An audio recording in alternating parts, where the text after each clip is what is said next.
Assalamualaikum warahmatullahi wabarakatuh. Ya, untuk materi yang akan kami sampaikan pada minggu ini adalah mengenai rinitis ya, di rinitis atau penyakit ISPA yang merupakan salah satu penyakit alergi ya.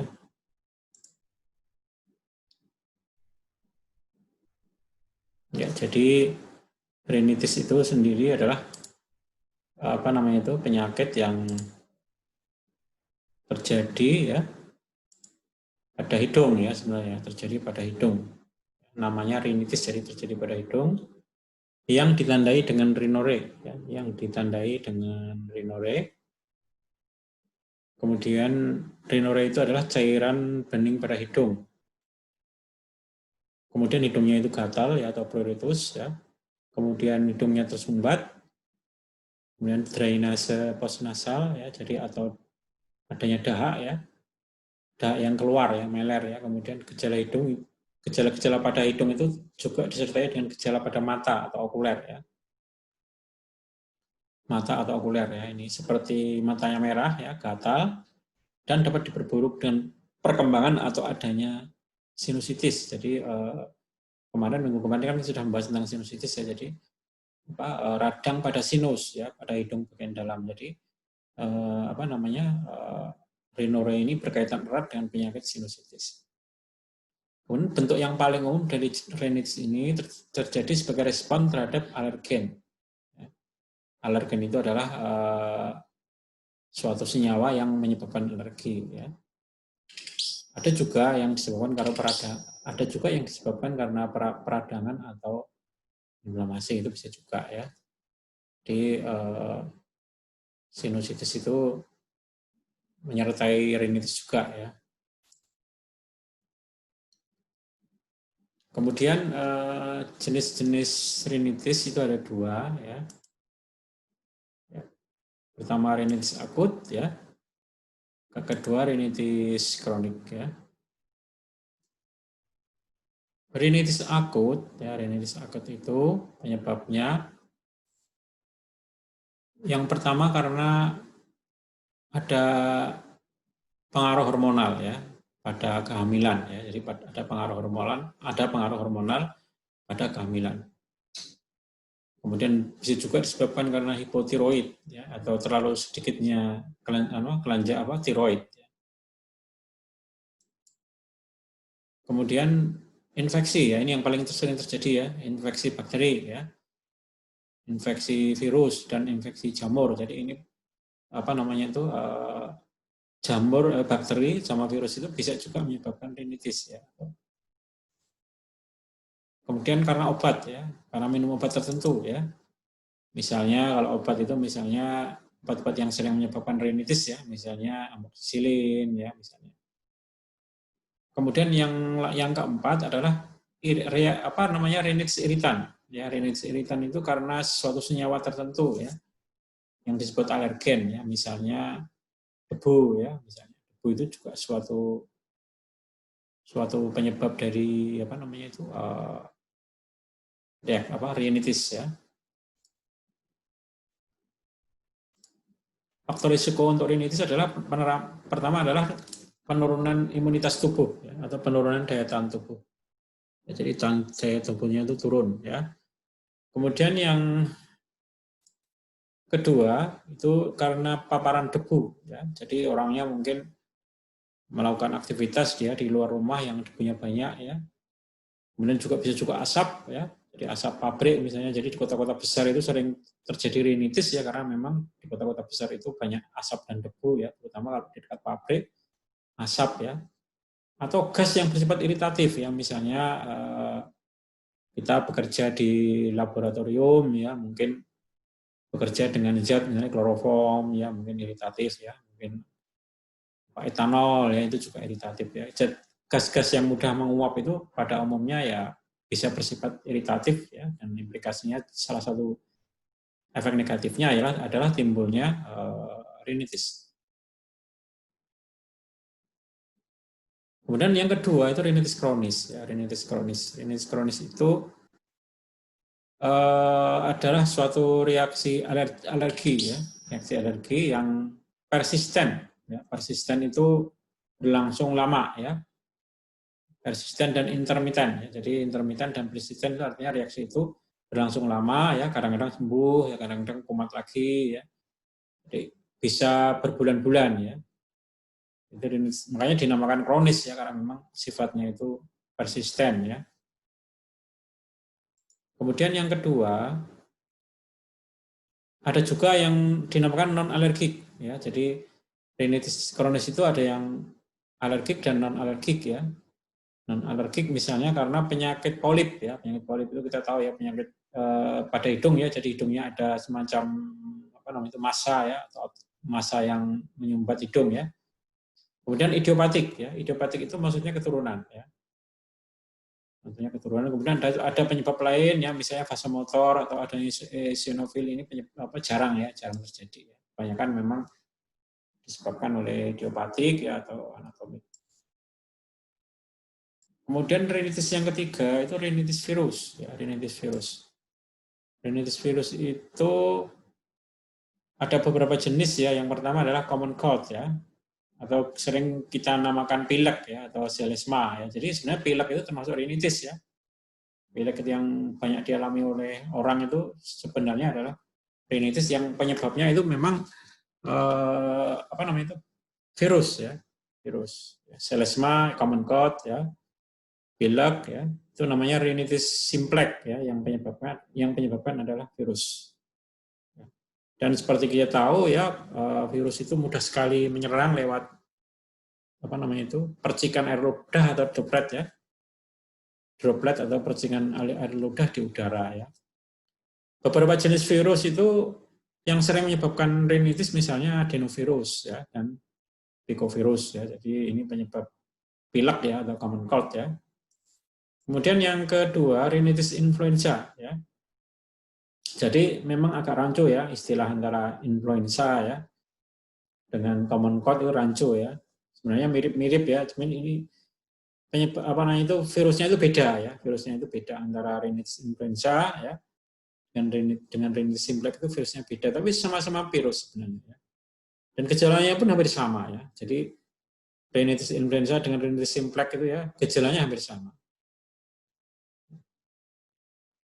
Kemudian yang ketiga namanya rinitis exanthematus ya. Ini jarang ya, Contohnya itu penyakit-penyakit yang terjangkit ya, misalnya morbilli ya, varicella ya. Itu sering berhubungan dengan rinitis. Jadi kalau ada orang terkena varicella ya, atau cacar ya, varicella variole itu cacar ya, pertussis ya, itu memang kadang-kadang itu berkaitan erat dengan timbulnya penyakit penyerta yaitu rinitis. Ya, jadi apa namanya itu dinamakan rinitis exanthematus ya.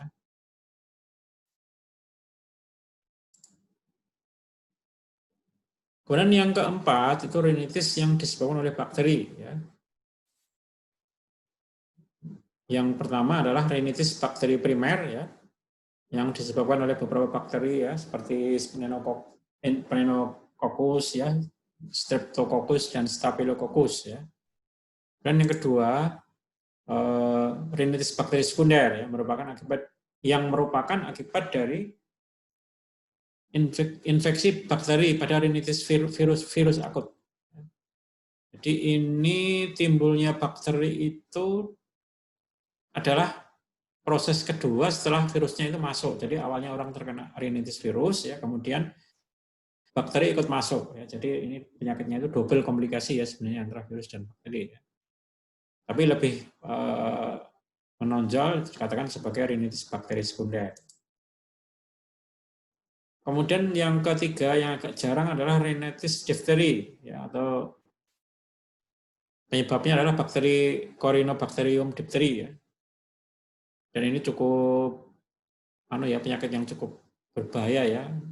Bisa bersifat akut ya, atau bisa bersifat kronik.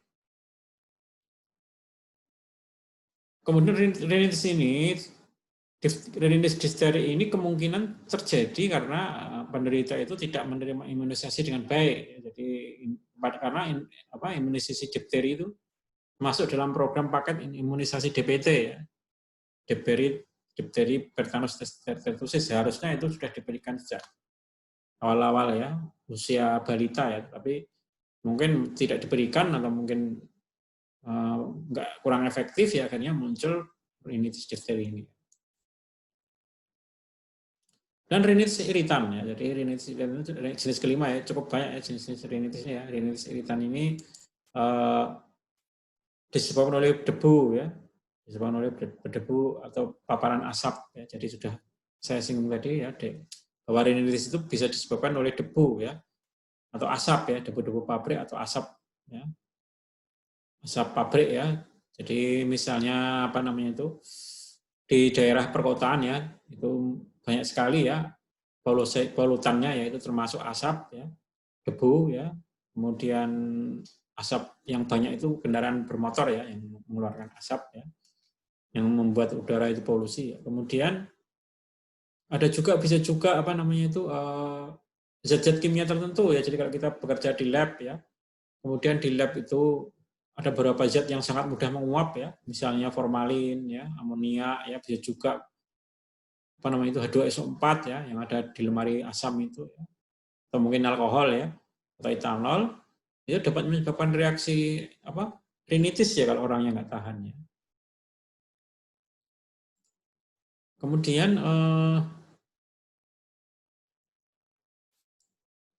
rinitis iritan ini sebenarnya itu dapat sembuh ini ya, dikatakan dapat sembuh jika ya dapat menghilangkan faktor penyebabnya.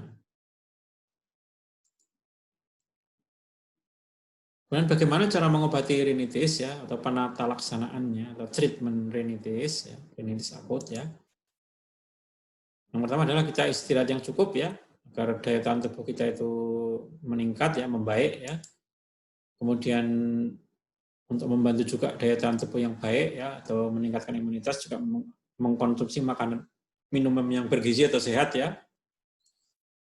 Kemudian sebenarnya kalau kita bisa menaikkan imunitas ya dengan istirahat dan makan yang baik ya, bisa sembuh secara spontan ya, setelah kurang dari 1 minggu. Jadi sebenarnya tidak harus terlalu banyak minum obat ya, jadi kita cukup istirahat ya.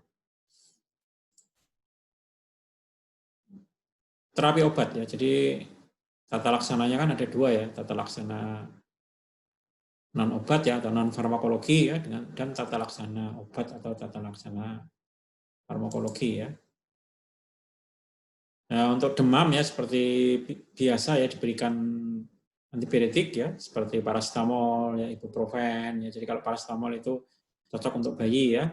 Kalau ibuprofen itu mungkin di atas 2 tahun ya bisa ya. Jadi untuk penurun panas yang standar itu paracetamol atau ibuprofen. Cuman kalau di rumah sakit biasanya kalau sudah merawat inap ya perlu diberikan suntikan ya, IV ya, diberikan paracetamol ya.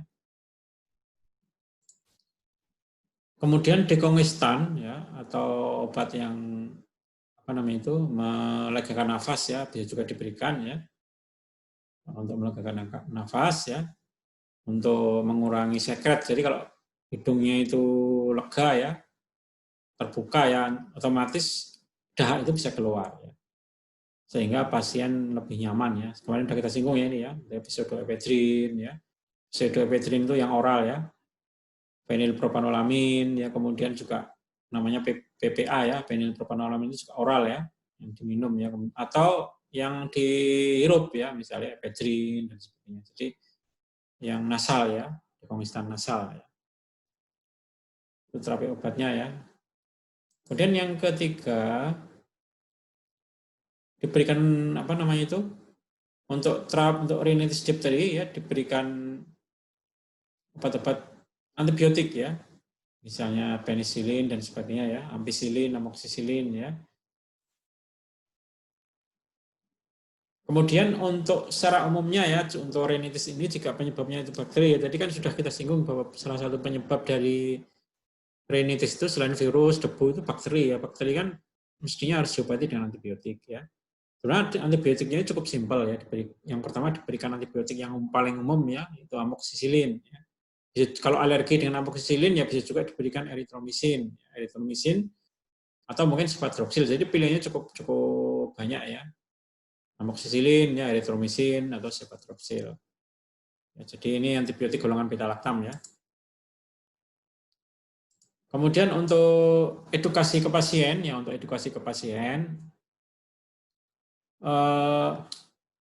seperti tadi yang sudah saya sampaikan ya, pada terapi non farmakologi yaitu menjaga agar daya tahan tubuh kita itu tetap terjaga ya, baik ya dengan cara makan, istirahat yang benar ya.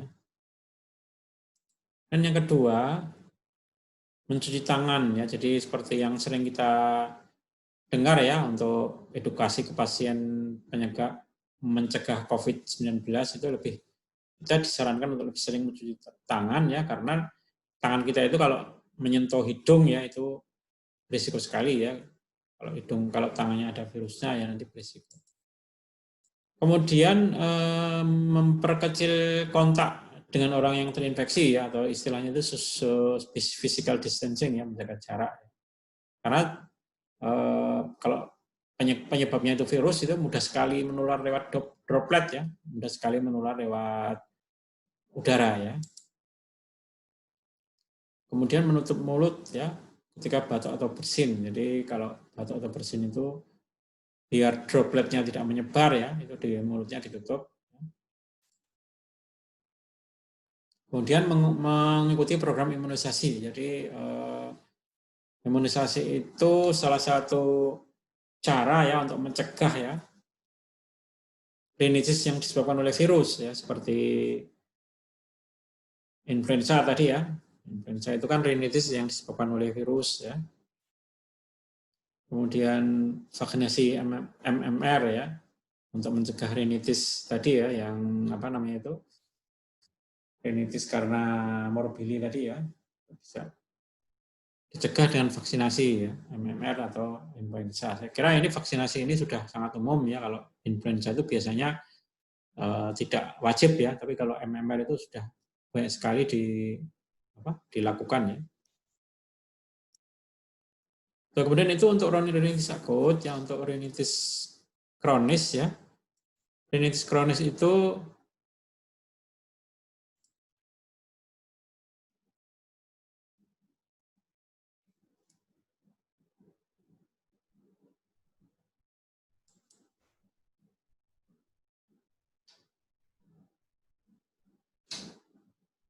ya, itu rinitis akut ya.